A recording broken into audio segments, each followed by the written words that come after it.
Hi, in this video I will show you how to control Explorer using the Keyboard Extension app on your smartphone. Before you begin, pair the Keyboard Extension app for Windows with the Keyboard Extension mobile app.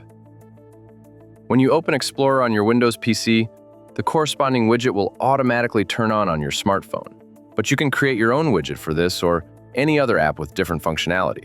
I've included a link to a tutorial on creating your own widgets in the pinned comment.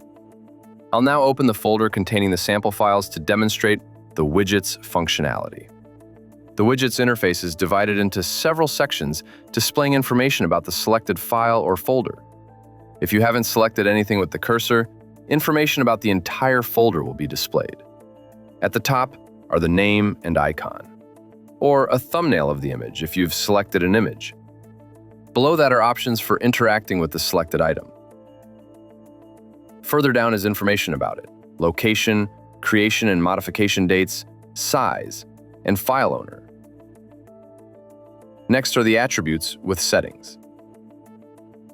And at the very bottom are options for interacting with images. Let's start with the last section. Let's select a PNG image. The widget will immediately offer to convert it to other formats, quickly and without third-party services. If you've selected a shortcut, as in my case, or an exe file, the widget will offer to extract an ICO icon from it. After that, you can extract all of the icon's contents, since most icons contain several images for different app statuses and screen resolutions. Now let's go back to our PNG image.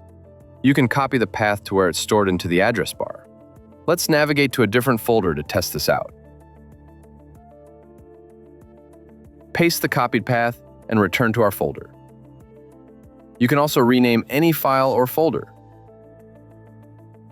Copy that name. Let's paste the copied name into the address bar to open the file. And of course, you can copy the file itself without using the keyboard or mouse.